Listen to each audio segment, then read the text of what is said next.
কলকাতার রাজনৈতিক অঙ্গনে হঠাৎ করেই এক নাম ঘুরে ফিরে আসছে, মিরাজ শাহ। সাধারণ মানুষের কাছে এতদিন তিনি ছিলেন এক পরিচিত শিক্ষাবিদ, সমাজসেবী মুখ, কিন্তু সাম্প্রতিক ঘটনা প্রবাহ তাকে সরাসরি টেনে এনেছে রাজনীতির আলোচনার কেন্দ্রবিন্দুতে। মুখ্যমন্ত্রী মমতা বন্দ্যোপাধ্যায়ের মনোনয়ন জমা দেওয়ার সময় যাকে প্রস্তাবক হিসেবে বেছে নেওয়া হয়েছিল, সেই মিরাজের বাড়িতেই এবার আয়কর হানা। আর এই ঘটনায় প্রশ্ন তুলছে, কে এই মিরাজ শাহ? তার সঙ্গে মমতার সম্পর্কই বা কতটা গভীর? এই প্রশ্নগুলির উত্তর খুঁজতেই এখন ব্যস্ত রাজনৈতিক মহল। সাধারণ মানুষ এবং প্রশাসনিক স্তরের অনেকেই এই নিয়ে আলোচনাও করছেন। প্রথমেই আসা যাক প্রেক্ষাপটে। বিধানসভা নির্বাচনের আবহে যখন রাজনৈতিক উত্তাপ তুঙ্গে, মমতা বন্দ্যোপাধ্যায় ভবানীপুর কেন্দ্র থেকে মনোনয়ন জমা দিতে যান। সেই সময় তিনি একটি বিশেষ বার্তা দিতে চেয়েছিলেন, সর্বধর্ম সমন্বয়ের বার্তা। সেই উদ্দেশ্যে চার ভিন্ন ধর্মের চারজন ব্যক্তিকে তিনি প্রস্তাবক হিসেবে বেছে নেন। সেই তালিকায় ছিলেন মিরাজ শাহ। এই নির্বাচন মোটেই আকস্মিক ছিল না। মমতা ব্যানার্জি বহুদিন ধরেই নিজেকে ধর্মনিরপেক্ষ রাজনীতির প্রতীক হিসেবে তুলে ধরেছেন। তার রাজনৈতিক কৌশলের অন্যতম স্তম্ভই হলো বিভিন্ন সম্প্রদায়ের মধ্যে ভারসাম্য রক্ষা করা। সেই কারণেই মিরাজ শাহের মতো একজন শিক্ষাবিদ ও সমাজে গ্রহণযোগ্য মুখকে তিনি সামনে আনেন। কিন্তু ঠিক কে এই মিরাজ শাহ, সেটা জানা দরকারি। মিরাজ শাহ ভবানীপুর এলাকার একজন পরিচিত মুখ। তিনি ভবানীপুর এডুকেশন সোসাইটি কলেজের ট্রাস্টি বোর্ডের সদস্য। শিক্ষা জগতের সঙ্গে দীর্ঘদিনের যোগসূত্র রয়েছে তার।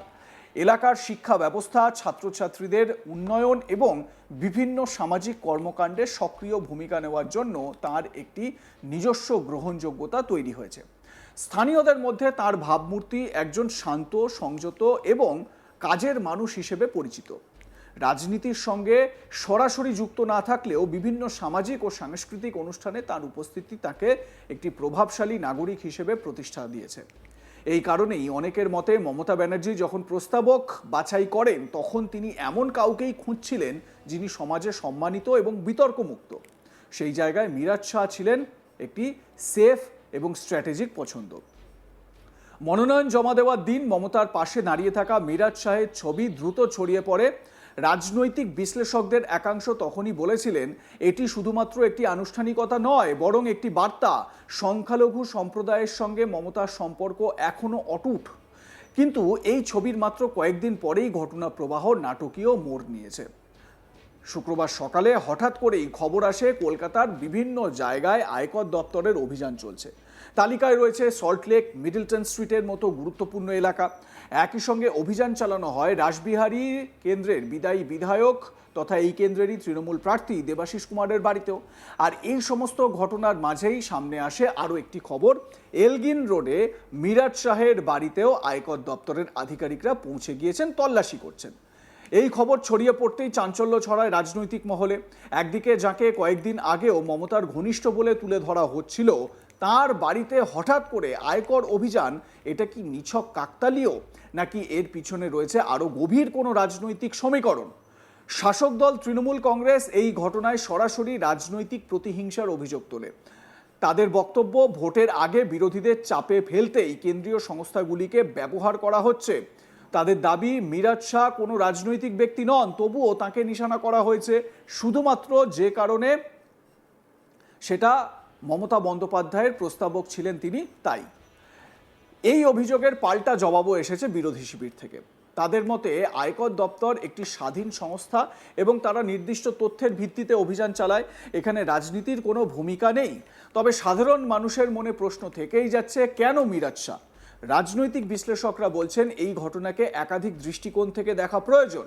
প্রথমত, মিরাজ শাহের সামাজিক প্রভাব এবং তার সঙ্গে মমতার সাম্প্রতিক ঘনিষ্ঠতা তাকে একটি হাই ভিজিবিলিটি ফিগারে পরিণত করেছে। ফলে তার বাড়িতে অভিযান মানেই একটি বড় বার্তা। দ্বিতীয়ত, নির্বাচনের ঠিক আগে এই ধরনের অভিযান স্বাভাবিকভাবেই রাজনৈতিক ব্যাখ্যা পাচ্ছে বা এই নিয়ে আলোচনাও চলছে। যে কোনো পক্ষই এই ঘটনাকে নিজেদের সুবিধা মতো ব্যবহার করার চেষ্টা করবে। তৃতীয় বিষয় হচ্ছে, মিরাজ শাহের মতো একজন অরাজনৈতিক ব্যক্তিকে কেন্দ্র করে বিতর্ক তৈরি হওয়া আসলে বৃহত্তর রাজনৈতিক লড়াইয়ের প্রতিফলন। মমতা ব্যানার্জি নিজেও এই বিষয়ে সরব হয়েছেন। একটি রাজনৈতিক সভা থেকে তিনি কেন্দ্রীয় সংস্থাগুলির বিরুদ্ধে তীব্র আক্রমণ শানান। তার অভিযোগ, ভোটের আগে বিজেপি কেন্দ্রীয় সংস্থা এবং নির্বাচন কমিশনকে ব্যবহার করছে নিজেদের সুবিধার জন্য। তিনি প্রশ্ন তোলেন, কেন শুধুমাত্র বিরোধী নেতাদের বা তাদের ঘনিষ্ঠদের বাড়িতেই এই ধরনের অভিযান চালানো হচ্ছে? কেন শাসক দলের বিরোধী শিবিরের নেতাদের বাড়িতেই তল্লাশি হয় না? এই প্রশ্নগুলির উত্তর এখনো স্পষ্ট নয়। তবে একটি বিষয় পরিষ্কার, মিরাজ শাহ এখন আর শুধুমাত্র একজন শিক্ষাবিদ নন, তিনি এখন একটি রাজনৈতিক প্রতীকে পরিণত হয়েছেন। এই ঘটনায় তার ব্যক্তিগত জীবনে কি প্রভাব পড়ছে সেটাও একটি গুরুত্বপূর্ণ প্রশ্ন। যিনি এতদিন সমাজসেবামূলক কাজের জন্য পরিচিত ছিলেন, তিনি হঠাৎ করেই রাজনৈতিক বিতর্কের কেন্দ্রে চলে এসেছেন। এর ফলে তার সামাজিক ভাবমূর্তিতে কোনো প্রভাব পড়বে কিনা সেটাও সময় বলবে। একই সঙ্গে এই ঘটনাটি একটি বড় বাস্তবতাকেও সামনে আনছে। বর্তমান রাজনীতিতে নিরপেক্ষ থাকা ক্রমশ কঠিন হয়ে উঠছে। আপনি যদি কোনোভাবে কোনো রাজনৈতিক ব্যক্তিত্বের সঙ্গে যুক্ত হন, তাহলে আপনি নিজেও সেই রাজনৈতিক লড়াইয়ের অংশ হয়ে যেতে পারেন। মিরাজ শাহের ক্ষেত্রে ঠিক সেটাই ঘটেছে বলেই মনে করছেন অনেক বিশ্লেষক। একজন শিক্ষাবিদ হিসেবে তার পরিচয় হয়তো এখনো অটুট, কিন্তু রাজনৈতিক প্রেক্ষাপটে তিনি এখন একটি আলোচিত নাম। তার সঙ্গে মমতা ব্যানার্জির সম্পর্ক, তার প্রস্তাবক হিসেবে ভূমিকা এবং তার পরপরই আয়কর অভিযান, এই সব মিলিয়ে তিনি এখন একটি বড় রাজনৈতিক গল্পের অংশ।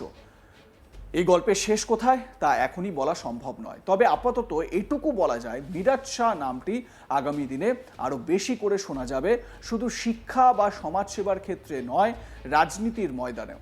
আর এই ঘটনাই আবারও প্রমাণ করলো বাংলার রাজনীতি কতটা তীব্র, কতটা জটিল এবং কতটা অনিশ্চিত। এখানে এক মুহূর্তেই একজন সাধারণ মানুষ হয়ে উঠতে পারেন রাজনৈতিক বিতর্কের কেন্দ্রবিন্দু। মিরাজ শাহ সেই বাস্তবতারই নতুন উদাহরণ। এবং স্বাভাবিকভাবে মিরাজ শাহকে কেন্দ্র করে এই যে আলোচনা বা এই যে চর্চা, এটা তো হওয়ারই কথা ছিল না, কিন্তু হচ্ছে কেন? মমতা বন্দ্যোপাধ্যায় তার নমিনেশনে যাদেরকে নিয়ে গিয়েছিলেন, তাদের প্রত্যেকেই রাজনীতির সঙ্গে সেইভাবে প্রত্যক্ষ যোগাযোগ তাদের নেই। এবারে এক্ষেত্রে আরও একটা বিষয় উঠে আসে, সেটা হচ্ছে গিয়ে সত্যিই কি রাজনৈতিকভাবে নিরপেক্ষ থাকা সম্ভব? তার কারণ হচ্ছে, যে কোনো ব্যক্তিরই নিজস্ব মতামত থাকতে পারে। যে কোনো ব্যক্তি তিনি কাকে ভোট দেবেন বা কোন প্রার্থীকে তার পছন্দ, সেটা তার একান্ত ব্যক্তিগত মত, এবং সেই মত তিনি গোপন রাখতে পারেন বা সেই মত তিনি প্রকাশ্যে বলতে পারেন। কোনো ব্যক্তি যদি এটা বলেন যে তিনি তৃণমূল কংগ্রেসের সমর্থক বা তিনি মমতা বন্দ্যোপাধ্যায়ের সমর্থক বা মমতা বন্দ্যোপাধ্যায়ের কাছ তাকে অনুপ্রেরণা দেয়, তাহলে কি তিনি তৃণমূল কংগ্রেস হয়ে গেলেন?